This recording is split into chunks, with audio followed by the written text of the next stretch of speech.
Hello there and welcome to another Paro seminar. Now this one is pre-recorded because I'm going off to speak on Sunday and I wanted to still honour my commitments. I really appreciate all the support that I get on Patreon. It's so important in order for me to do what I do, especially over the last couple of years. And so I want to be true to kind of giving you lots of content and trying to give you good content, just as a thank you for your support.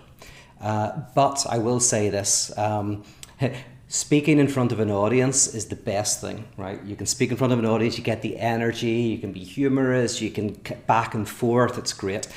Then there's a big step down to speaking with an audience behind the camera, because you can't see them, at least you kind of know they're there. But the energy level's a bit worse. And then there's maybe speaking to one person in an interview, and then that can be even lower key. And then there is speaking when there's nobody there. And that's the most weird one of all. And that's what I'm doing at the moment. So I don't know, well, I was going to keep this short, but as I was making notes, I'm like, no, actually I want to delve into this. So I was going to say, we'll just do a little 20-minute seminar, but I've got a feeling this might end up being a little bit longer. So anyway, what I want to do today is go a little bit deeper into these 4 discourses. So you know that I've been wanting to spend some time on this. We've looked at it in previous Paro seminars. We've looked at it in Coffee and Concepts, Coffee and Conversations. And I know they can be daunting, but that's the reason why I want to do it, by the way. Honestly, this is one of my bugbears, but there's lots of stuff out there that doesn't challenge us. There's a tendency for us all to want to read slightly below where we're at, or even just right where we're at, so that we can agree with what we're reading or disagree with it, but it doesn't challenge us too much. The real challenge is to always try to engage with something that is new to us, that might be quite difficult.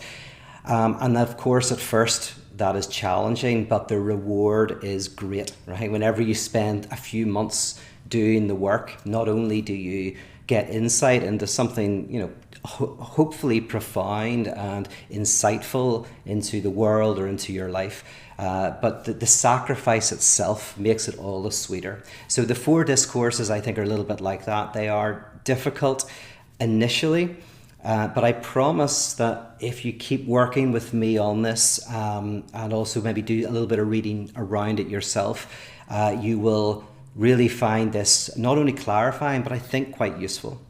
So what I'm going to do today is I'm going to go over them again. One of the things about the 4 discourses is you can look at them in so many different ways. Now there's something that links all of those different ways, but at first you kind of don't see it. And at first it can be hard to kind of work with these 4 images, these 4 charts or diagrams. But as you come at it from different angles, I think it starts to become clearer and clearer. So I'm going to run through them again today, and I'm going to again kind of try to describe what's going on in each of these discourses. And then I want to connect it particularly to the work of parotheology. And so we're going to kind of finish on that kind of subject. And then I hope that will give us a good springboard for the next seminar after Atheism for Lent is over, to probably go a little bit deeper into where we get to at the end of this one. Okay, so by the way, I'm also excited because I'm going to introduce some new concepts today. I'm going to introduce the concept of what's called das Ding, the thing, and Objet Putia, Object A. I'll probably just call it Object A. We've talked about Object A at various times, but I'm going to try to be really clear about what is going on there. And I should say that the work of Richard Boothby has been very, very important to me in really kind of coming to a clear understanding of those terms and how they interact. I kind of know what the 2 terms meant, but what Boothby has done in a book that's coming out soon called Is Nothing Sacred is he kind of shows how they are interlinked. By the way, Richard Boothby is our main speaker, or one of our main speakers at Wake this year. I'm very excited. He has 2 books coming out. The first is Nothing Sacred, which is on religion, psychoanalysis, Lacan, very much in the wheelhouse of parotheology, and I think will become an important text for parotheology as we work out its theory and practice. So that's going to be a very important book.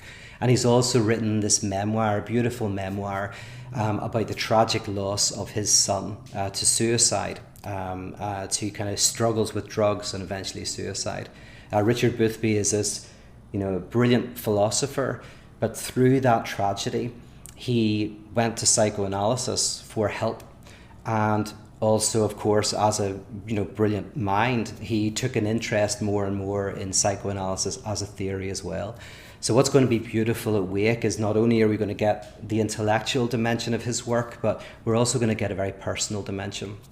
And of course, Wake is called Wake because it is about mourning and death. So it's kind of bringing those two together, and he's a lovely guy, so very excited about that. Anyway, okay, let's get started. So there's these 4 discourses. The way I think about it, because the question we've asked is, are these the only 4 discourses? Are there loads? Why these 4? These are not, these are structures almost like that presuppose language. We're going to learn in these 4 discourses how language and desire and subjectivity are interconnected. And the Master's Discourse is, in a sense, the beginning of language. So it is the first discourse. It's the first discourse, the beginning of language, of signification. So that is a privileged discourse. And then from that flow these other 3. They flow naturally from this first one. And we end up with the Hysterics discourse at the end. And what I want to look at is how we are all hysterics. So the last discourse says something universal about us as speaking subjects. So really there is something very beautiful about this movement. Now, the other thing about the discourses is they are like an underlying structure. Right? So there's no content as such. They're an underlying structure upon which content is based. So they're kind of trying to get to something very, very basic. So let's start again with the Master's Discourse. I'm going to obviously, I'll probably put on the screen, maybe, it depends how good I am at editing, so you can see it, or just look it up on your computer. But we have the first one, the Master's Discourse. And the Master's Discourse has the 4 symbols, right? You've got S1, let's double check, S1 in the top left-hand corner. We've got S2 in the top right-hand corner. Beneath that, we have A, and beneath the S1, we have the barred subject, right? So we've got that 4, and hopefully by now you kind of at least know a little bit about what those mean. And again, as I talk, they'll become clearer.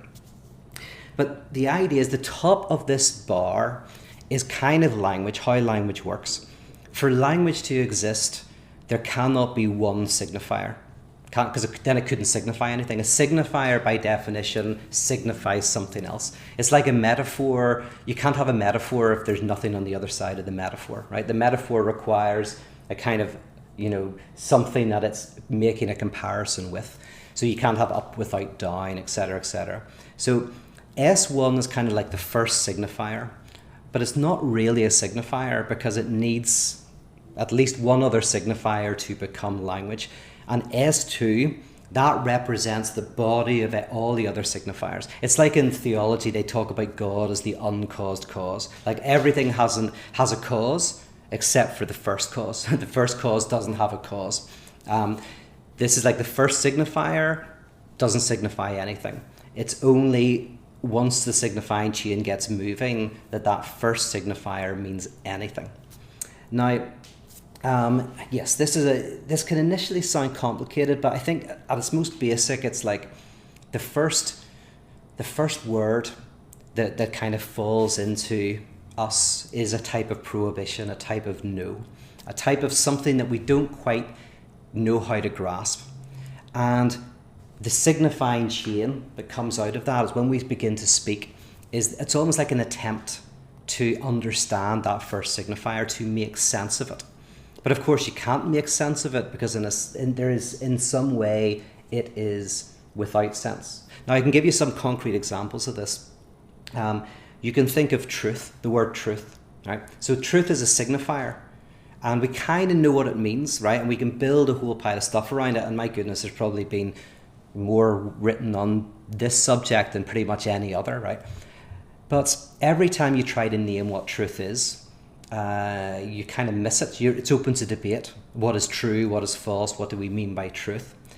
But there's something about you're standing in truth. To even have that debate, you're kind of assuming something. There's an assumption, right? Because otherwise you couldn't have a debate about what's true or not if in some way you were not holding a notion of truth, right? So you don't really have, you can't name what truth is, but truth is a word that kind of like seals or kind of makes sense of a whole pile of signifiers. But anything can be that. Nationalism, freedom, God is of course one of the biggest ones, where God is somehow, we always say in theology, is beyond description. It's a signifier that cannot be grasped entirely, no matter how many books you write, no matter how much you think, right? There's something about this word that signifies something that is an abyss, that cannot be grasped. So that's a kind of like a theological way of saying it, but in a very practical way, the child is surrounded by, I guess, signifiers they don't understand. They're surrounded by, it's almost like I was at a friend's house the other night and they have a dog, and a lot of LA dogs are very anxious because dogs are surrounded, as domesticated animals, they're surrounded with commands that they don't understand. So I was watching him as he was telling the dog to do things, and I could see the dog knows it's being asked to do something, but not quite sure what it's being asked to do, right? Now, it's not really in language in the same way as we are, so it doesn't have a battery of signifiers to make sense of it. But you can kind of see at a very primal level, this dog is surrounded by signifiers, and it's kind of not quite sure what the hell's going on, right? So the child is surrounded by signifiers. We enter into language, and we use language to try to make sense of the demands that are being made to us. Now, what bleeds out of that, and this is what the A kind of signifies, is, and I'm going to give an example of this, so don't worry, stick in there. The A is that something slips out, because you can never name what the master signifier is, you can never nail it.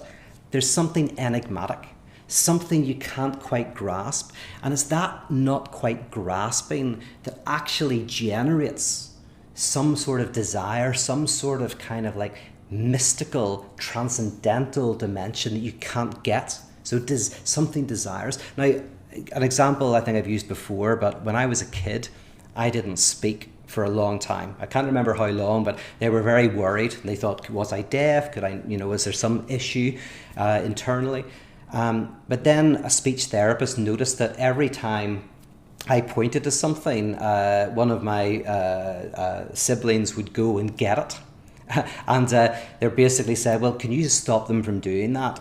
And when they stopped doing that, basically I started to speak, because I was kind of started to have to speak and to point to things. But the speech was generated by a type of lack and a type of desire. But at a very fundamental level, language has a type of lack built into it. You never fully say what you want to say. You never fully grasp what you want to grasp. Now, you have the illusion that you could. So sometimes you go like, if only I could read more, learn more, speak more eloquently, maybe I could say everything in such a way that I could take what's going on in my head and put it into yours.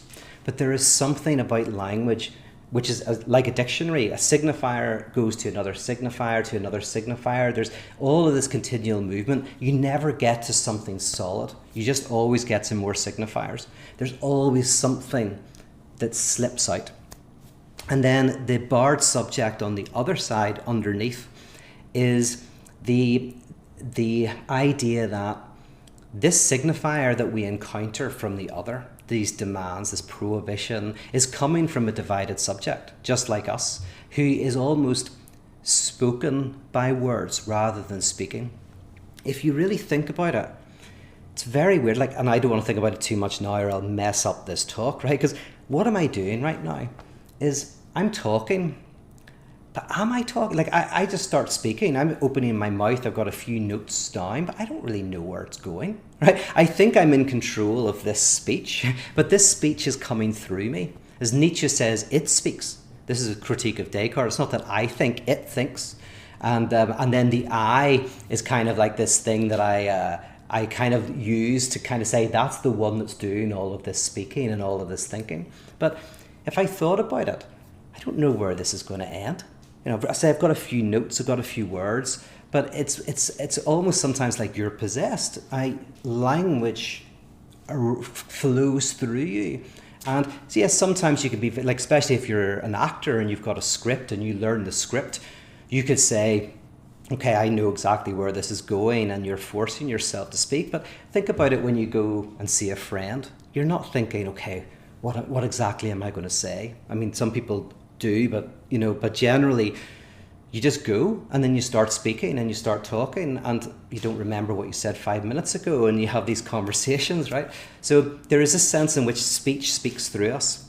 And the family member, say, the father, the mother who speaks, is a divided subject who does not know the meaning of their own words, the meaning of their own language in its entirety. They're an enigma to themselves. Now, I want to kind of give a really concrete example of this, because it's all very abstract, but I want to give an example that might kind of bring some clarity to you and to me about what this desire is, what A actually is. And so this is where I want to bring in das Ding, and I want to bring in object A. So the way Lacan thinks of the early interaction with the child is that the child encounters something enigmatic in the mother, or in the other, the primary caregiver, so we'll say that's the mother. So something enigmatic about the mother. They come and they go, so without us knowing when they're going to arrive and when they're going to leave. And they have other desires. Their desire alights on other things. And the slight difference between Freud and Lacan is Freud sees, in the Oedipus complex, he sees that there's something comes in and splits the mother from the child. But Lacan has it in a much more kind of like a disturbing way, which is the child uncouples from the mother. The child wants to uncouple from the mother. There is something in the mother that is actually very distressing. And what allows the child to separate from the mother is language, signifier. I won't get into that in any big way, but the thing that's important is that the infant encounters not just the loving mother, the mother who feeds the child at her breast, who changes the baby, who cares for the baby's needs, but the baby also feels this enigmatic desire. What does the mother want of me? Right? So you're kind of this object for the mother other who is getting all of this pleasure from you, and you can tell there's this pleasure, but it's kind of enigmatic. That is the das Ding. That is the Freudian thing, is the enigmatic desire of the other. That is a complete enigma that terrifies you and also attracts you. That where you're going, what am I to the other? Who am I to the other? How do I fit in the other's desire? What do they want from me? Right? Now, if someone has pathological neurosis, you can see those questions are actually said. They're actually put out, but they are the question really that are fundamental to all of us. What does the other want from me? What desire are they extracting from me? And as I say, it can be quite a daunting thing. That's why the thing, it's quite a strong term, the thing, it's the abyss of the other's desire. And then object A, Lacan says object A tickles the thing, right? Tickles the inside of the thing. And what that means is that object A is kind of what in the material world incarnates that enigmatic desire of the other. That what does the other want? So, an example. I know someone who, when he was like 14 or 15 years old, he went to this all-boys school. And he was one day at the bus stop waiting for the bus. And some of the girls from the local girls' school were at the bus stop. And they were kind of looking over at him, and they thought that he was being laughed at. They were laughing at how he looked, at his hair or whatever, right? They were giggling, looking over. And this was a very kind of embarrassing, humiliating experience. But it was also an experience that intrigued him. And it was actually a sexual experience. It felt both humiliating and it felt sexual, right? Now, then he went along and would often avoid going to the bus stop, would often walk home and to avoid getting the bus, and then would sometimes go to the bus stop. Again, there was this kind of like repulsion and attraction to this experience, right? Which was kind of like a complete enigma to him. But then through reflection, there's an early connection to another experience. That when he was very, very young, his older sister, he would often go and bother her, right? Knock on the door when she was with her friends, right? And what would often happen is that his sister would bring him in and they would all laugh at him, right? And they would kind of joke and they would kind of like make jokes and fun at his expense. At least this is how he remembers it. And this early experience, which by the way, at the time then, he would have said was not traumatizing or difficult or anything like that. It was just fun, and it was like fun with your sister. But this later experience at like 14 or 15 years old kind of retroactively sexualized or traumatized that image. There was a connection.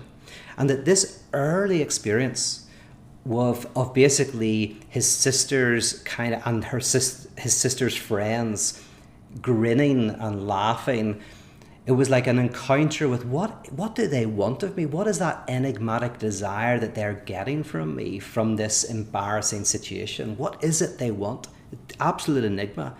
That's kind of like the dasting, the experience very early on from either, the parent or sibling of an enigmatic desire that that your desire is being extracted from you. There's someone's getting something from you and you don't know what it is. And then later on in our lives, the object A kind of hits that. We don't realize it, but we just find ourselves attracted to certain things or whatever that bring back the dasting.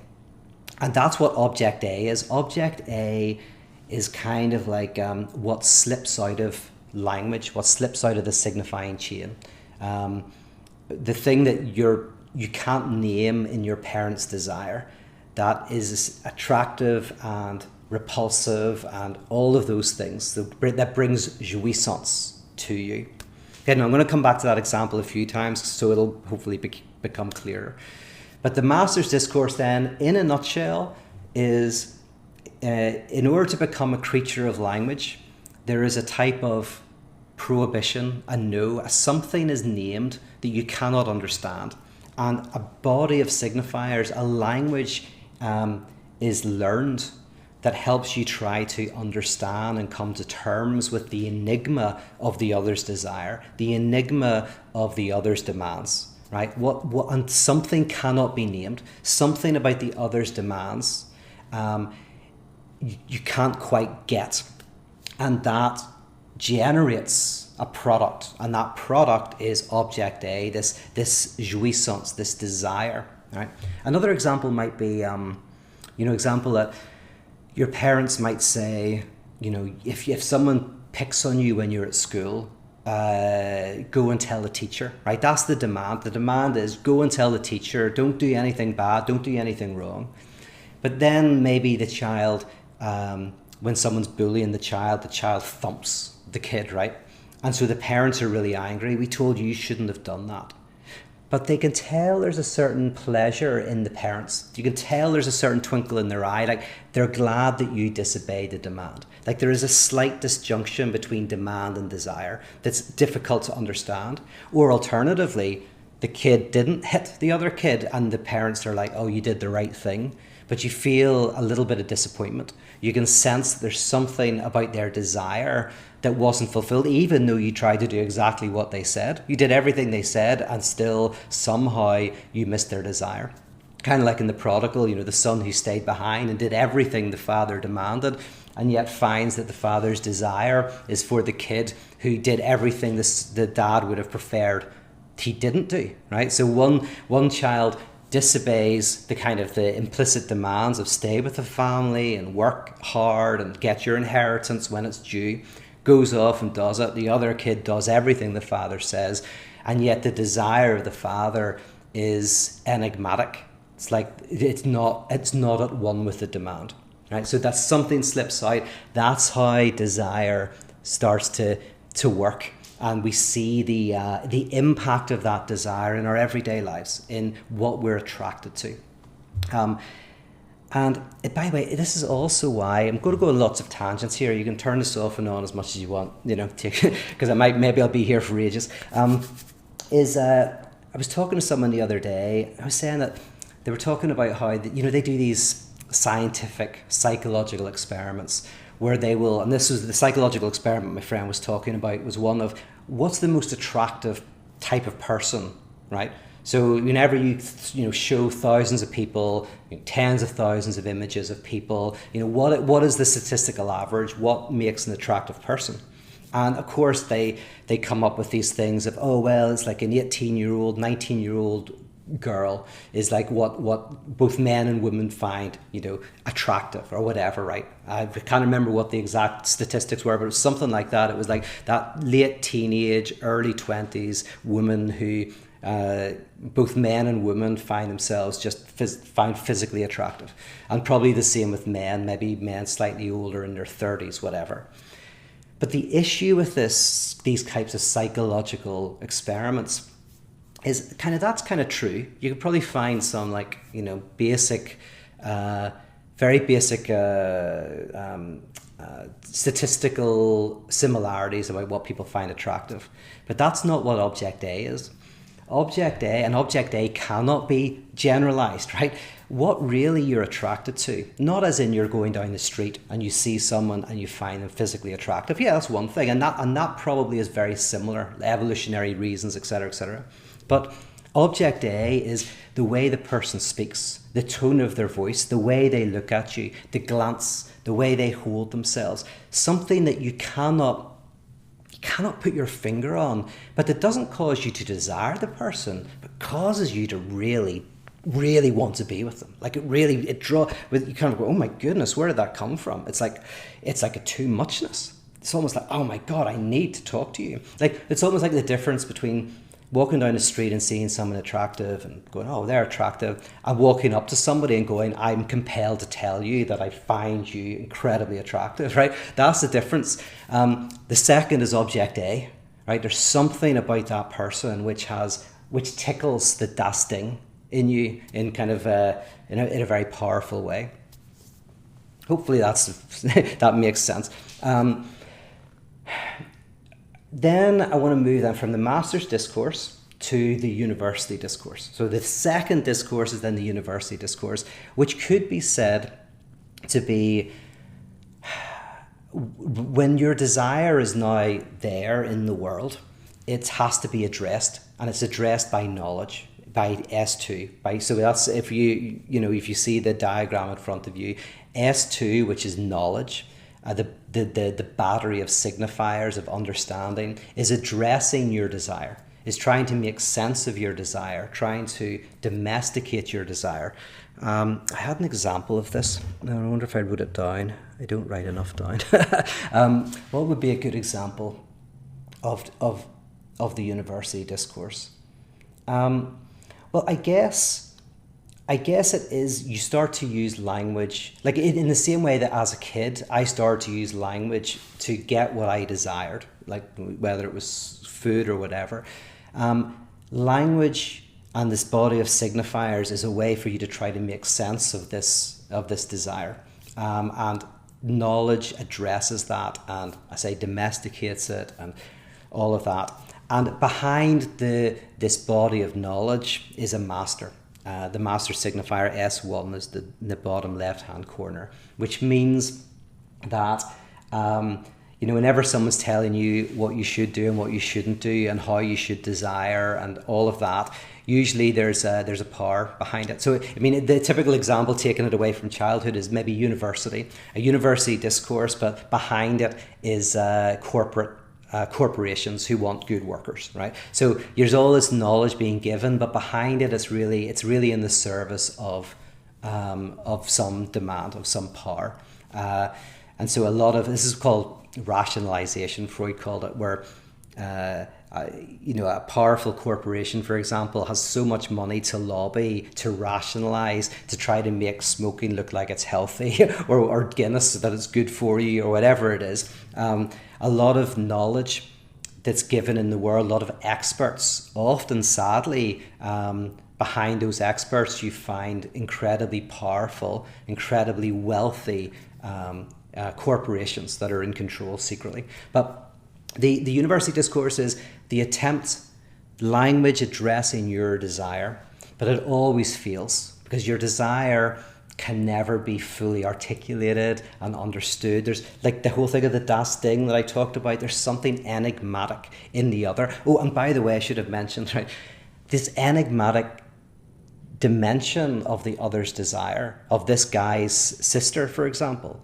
She's a divided subject. So in the Master's Discourse, there is a divided subject behind this enigmatic das Ding, right? In other words, your mother or the sister or whoever it is, they don't know their own desire. There isn't some reservoir where the mother knows what she wants and how she desires. She's a divided subject. So the das Ding, the question, what do you want of me, can't be answered by them. That's why Hegel beautifully said the mysteries of the Egyptians were mysteries to the Egyptians themselves.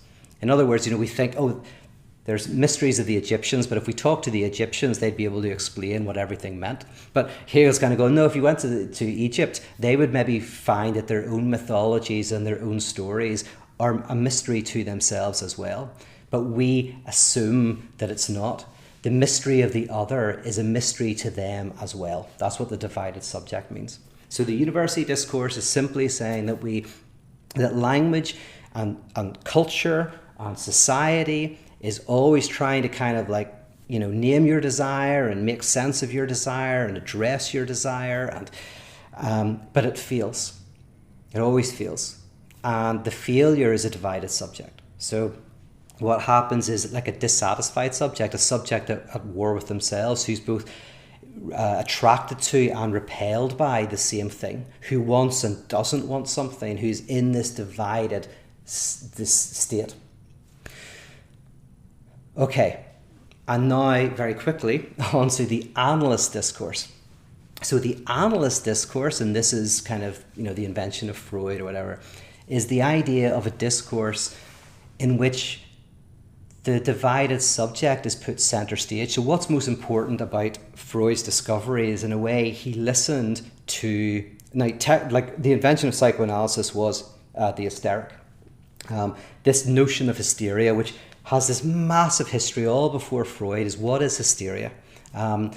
And there's so many different answers to that, whether it exists, whether it doesn't, whether it's biological, whether it's mental, what kind of mental states, how to define hysteria. So everybody's trying to name what is hysteria. And Freud doesn't. Freud listens to it, right? Freud doesn't try to tell the hysteric what they are and try to understand it, explain it away. Freud did this weird reversal where he said, we listen to the hysteric. We listen to everything they say. We listen incredibly carefully to every word that they speak, to all of their gestures, right? So that's a big thing. And that's what you get with the Analyst discourse, is the analyst doesn't speak. The analyst doesn't, and this is why Foucault is wrong in his critique of psychoanalysis, is the analyst isn't like a secular priest, and this is what Bonhoeffer thought as well, where basically is telling you, tell your sins to the clergy or to the analyst, and they, you do certain practices, and eventually you get reintegrated into society, reintegrated into the religious system or whatever. No, it's that the analyst is absolutely quiet. They don't say anything. They are not trying to integrate you back into society. They're not trying to make you a better citizen. They're not trying to reinscribe you into some system, which is impossible anyway, because hysteria, and I'll come to this in the last discourse, but hysteria is by definition what cannot be nailed down, what cannot be addressed, what cannot be fully named. There's a good article about this I read last week called the Hysteric Discourse, and it's on lacan.com. So I forget the name of the author, but if you want to look that article up, it's a really good article that just describes this, that in one of the things you can say about hysteria is that you can't name it. Every time you try to tell the hysteric what's wrong, at first they might thank you and go, oh right, that's what I have to do. Oh, I'll do that, or I'll do tarot, or I'll do this, or I'll do that, or I'll go to this, whatever it is.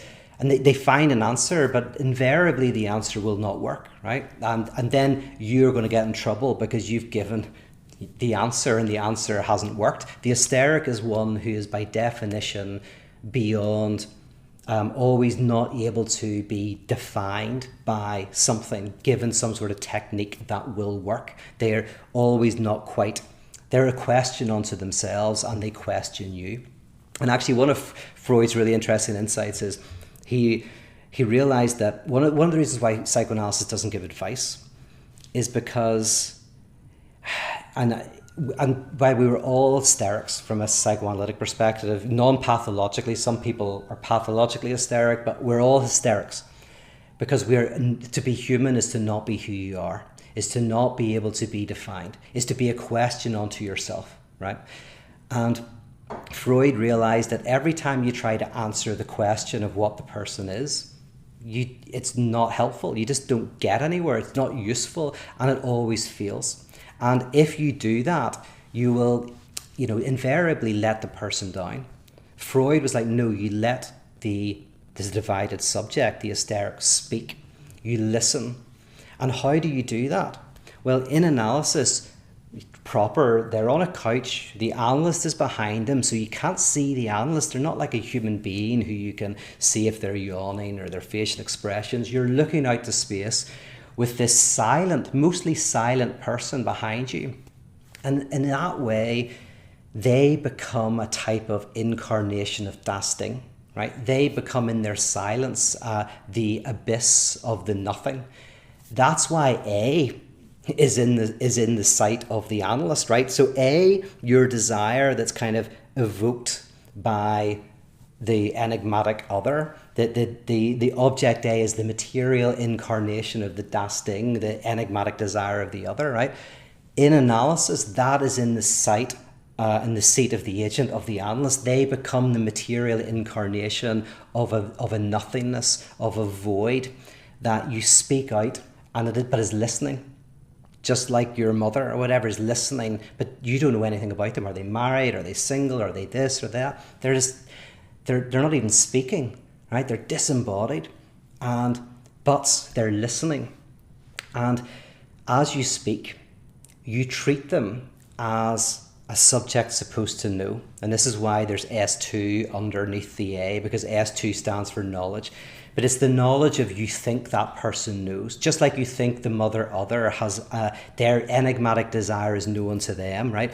You think the analyst knows what's going on, right? They know, whenever you speak, they have an insight into you, just like you think that the mother other has this insight. And that's kind of like a function of the system, but it allows the analyst to be object A, to be the incarnation of a kind of a gap, a lack. You speak out, you come to see your desire. And then what is S1? And this S1's always troubled me on the bottom right hand, but I think I get it now.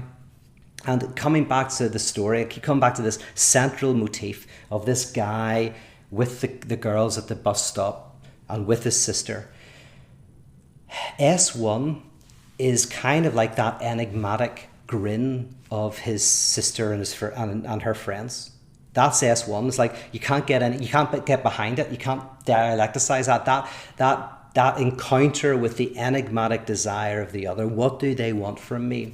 Is the kind of like grassroots of who you are, the Santom, that's kind of like, oh, that encounter defines my desire. Now, there's a question of, can you change your fundamental fantasy? And we'll skip that for the meantime. But that's kind of, I think, what S1 is through therapy, you come to see your fundamental kind of fantasy. You come to see how your desire is structured.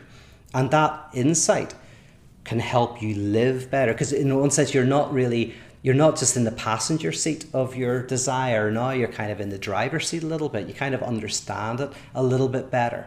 And that can be helpful. But I think, like, through all of the questioning, all of the telling your history, all of the stuff that you speak in analysis, eventually you hit the rock and you're like, oh, and that hitting of that rock. And so I think last month in the Power Seminar, I used an example of another friend who told me that his wife's always shouting at him and always telling him off, and he was getting sick of this. And now instead he used to apologize to her, he used to buy her flowers, all of that. And he's like, hold on a second, most of the time I'm not in the wrong, I haven't done anything wrong, why is this happening? And then, if you remember the example, I'm pretty sure I talked about it, is that through talking to him, I was going like, well, the thing is, like, she enjoys being wooed and he enjoys wooing, right? That's kind of what they enjoy for a variety of reasons, but that's a kind of thing that they both enjoyed. And in a sense, his wife putting him in the doghouse is not because she thinks he's wrong or bad or whatever. It's her attempt to keep the desire alive and the jouissance going, because that's a form of, I'm going to put you in the bad books, so you have to kind of win me back over. And hey, that's what we both want. You like to win me back over, and I like to be won back over. And when he saw that structure, it made him feel a lot more comfortable with it, right? It made him feel like, oh, okay, actually, yeah, that is what I like. And that allows then possibly to have an even healthier way of doing it. But it was kind of like hitting your object A. And that obviously those ways of desiring will connect in some way that I don't know with their past, right? Okay, and then finally the hysterics discourse, right? Which is, and you'll remember that each discourse happens because you just do a quarter turn, kind of anti-clockwise, and you get the next discourse. The final discourse is the hysterics discourse. And why is this so important? Well, I mentioned that in a way, for Lacan and for Freud, we're all hysterics, right? It's not, hysteric is an ancient, a very old term. It's got a massive history, and it's still, for psychoanalysts, they can still use it as a pathology to talk about a certain kind of like struggle that people have. But at a fundamental level, and this is the other beautiful thing about Freud, is when he encountered hysterics, he said what he was encountering was the universal. This is what we are as creatures of language. We are a question unto ourselves. We never fully know ourselves. We can never fully grasp our desire. We are divided. Whoever we are, whatever structure we have, we are non-pathologically hysterics. And so the last discourse can be seen as that whenever that person, the healthy hysteric, the person who is able to be a question unto themselves, what they do is they do make demands in society, right? The hysteric always does, politically, in relationship, in religion. The hysteric is the one who wrestles with God. Israel means to wrestle with God, or who wrestles with the political system, who wrestles with their partner. And just as Israel is a faithful wrestling, Jacob wrestling with God is a wrestling that is antagonistic, but a faithful antagonism. There is a form of an antagonistic wrestling politically and in relationship that is a faithful betrayal. And that's kind of getting back to my book I wrote called The Fidelity of Betrayal. That was written well before I was doing anything with the 4 discourses, but that's what I was trying to get at, is there's a certain type of faithful betrayal. There's a certain type of faithful conflict, a way of being Israel. And because what happens is you question, say, the political system, and that political system is forced to respond. Well, it will try and get rid of you, potentially kill you or ridicule you or whatever. But if you force it to respond, it responds with knowledge, because you're forcing it to speak and you're forcing it to have to justify itself or to change. And that's what S2 means at the bottom of the Hysterics discourse, is that is the production of knowledge. And for Lacan, science and philosophy and all that at its best is an hysterics discourse. You come into a body of knowledge. I mean, even whatever you do, if you're a chef, the reason why I suppose there's loads of books on cooking, I have a friend and she has, it looks like about 100 books on cooking, is because you come into the established way of doing cookery and you ask questions and you push against it and you find new ways of doing things and maybe even create entirely new products. Just like, I don't know, blue cheese was kind of a cheese that was kind of left out in the sun too long or whatever. You create something new, but there is a certain way in which, and this is, by the way, why I'm a big defender of conspiracy theorists. Not conspiracy theories as such, but conspiracy theorists. Because even a conspiracy theorist, and one that I would fundamentally disagree with, they can force me to have to justify something. So somebody comes to me and says, we never landed on the moon. And I'm like, of course we landed on the moon. And they go like, well, prove it. Why do you think that? And suddenly I'm like, oh my goodness. And then, I have to go and, like, I had this with the flat earthers. I mean, because there was a time there where they were talking about, all this flat earth stuff. But it did make me go, well, how do I disprove that? And I realized that I would find it really hard to do. And so being confronted with the flat earth ideas and watching some YouTube videos and stuff, I was like, I want to construct an argument for not a flat earth. And it sounds so stupid because, right, we know we're not a flat earth, but I realized that I couldn't effectively convince someone who was on the fence. It would be very difficult. So I thought about it, stupidly, I thought about it for a while, but thought about it enough until I had a battery of arguments, right? So that bled knowledge. And so I do, and that's one of the insights of psychoanalysis, which I absolutely love. And that's why the Analyst Discourses before the Hysterics Discourse is, again, Freud's thing of don't try to get rid of the hysteric. Don't try to, define them out of existence. Listen to them. That the demand of the hysteric is a demand that is beneficial, that brings productivity, that brings knowledge. And then under the hysteric is desire, right? The hysteric's questioning comes from precisely this enigmatic desire that can never be named. That generates the questioning. So we're all hysterics, but we might occupy the place of the master signifier. We're the authority.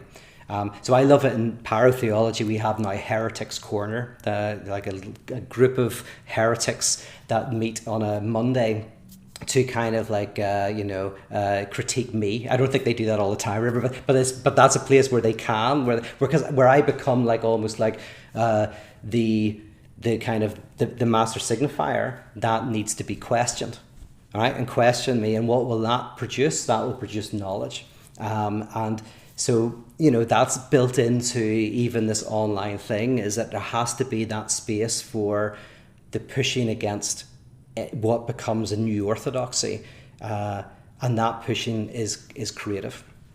Okay, now I'm just going to finish off very quickly by saying how I think we can see these four discourses in relation to Christianity.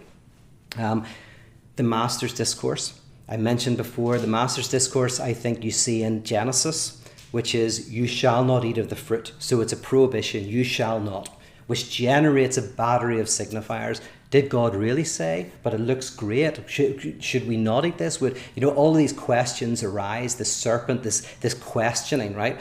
So the first signifier, which is a kind of nothing, just a prohibition, generates this battery of signifiers and its meaning. And now we're in like, what is the meaning? What's the intention? We don't know. The demand is this, but what's the desire, right? There's now all of this questioning, which generates this excessive desire to transgress the prohibition and eat the fruit.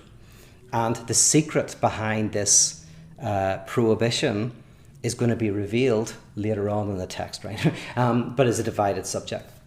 So in some respects, you can say just as the beginning of language is the Master's Discourse, just as the philosopher Hegel argues very persuasively that the beginning of civilization or self-consciousness is the beginning of language, so too the biblical text starts with a story that kind of is a type of Master's Discourse, the beginning of language, the beginning of religious desire.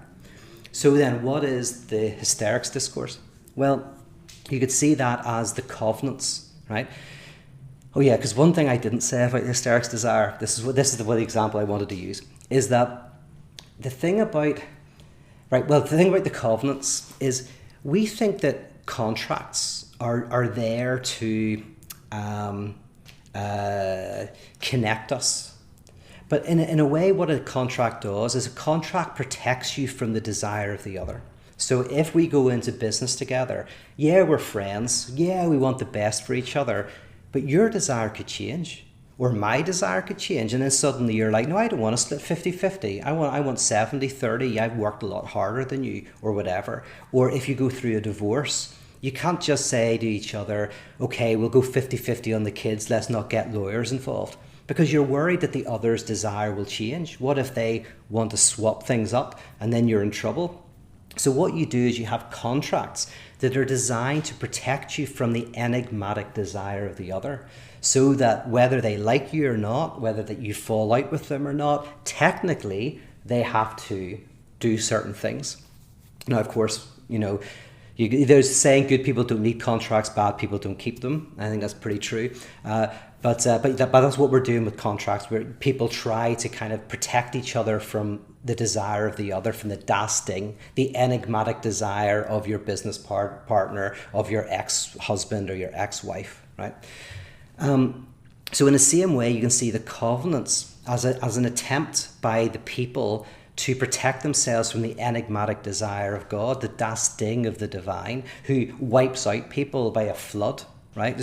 Who destroys cities and all this crazy stuff. So, right, here's a contract, here's a covenant. We'll keep our side of the bargain, you keep your side of the bargain, and we're protected from the das Ding. We're protected from the enigmatic desire of the divine other. And that's what I wanted to say about the hysterics discourse, is that's why language is trying to kind of domesticate the desire of the other, because the desire of the other is so threatening. It's so kind of, it could explode in all sorts of ways. And so, we need stability, some more than others.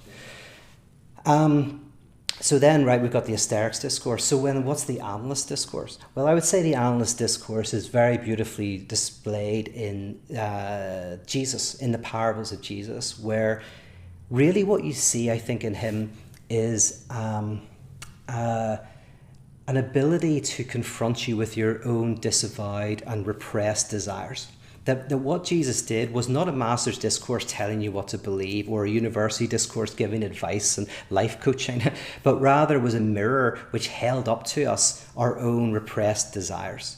Right? Is the first analyst, who was able to incarnate the God. This is the one who knows everything, who knows the answers, and then who was able to help us confront our own desires and find freedom. So you shall know the truth, and the truth shall set you free. You encounter the truth of your desire, and there's something freeing that arises out of that, right? So you see that very much in the Gospels. And then, okay, finally, where's the hysterics discourse? Well, I would say that's in Christ. In Christ crucified, in the idea of, Christ as in fully God, fully human, that kind of split between the eternal and the temporal, that split between life, between that which cannot die and that which dies, split but most importantly, self-divided. My God, why have you forsaken me? Split internally, God cut off from God. That is a type of hysteric. And the work of parotheology is to have an institution that is an hysterics discourse, where you experience and encounter the absolute as a divided subject, having doubt, asymmetry, disharmony, antagonism, lack, all woven into the heart of the divine. the heart of the absolute, that then interrogates us, interrogates our certainties, interrogates our political and religious and cultural things that we just take for granted, cracks us open, that bleeds knowledge, right?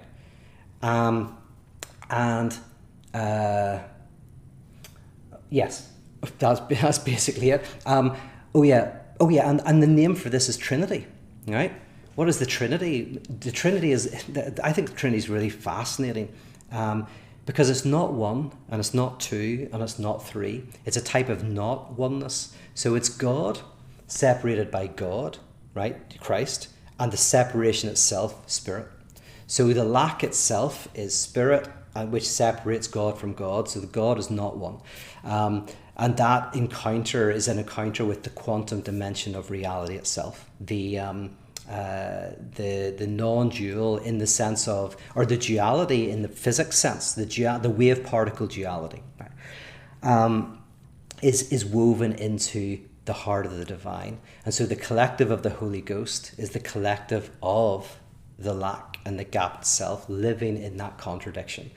And in being able to confront that in yourself because you see it in the other, salvation happens. And so very concretely, and you can look at some other talks where I talk about this in more depth, and we will in future months, but very concretely, that's why in the liturgy of parotheology, there is doubt, ambiguity, complexity, and contradiction built into the poetry and the parables and the music and the rituals.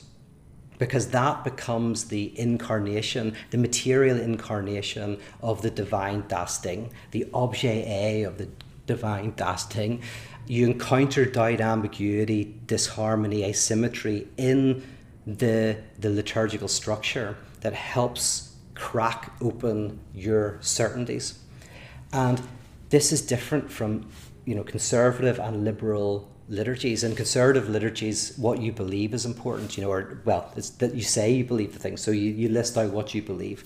In liberal structures, what you believe is not important, but the structure still believes for you. All the sermons and the songs all have like a type of superstitious God kind of in it. So you don't necessarily believe in it, but the liturgy believes in it for you.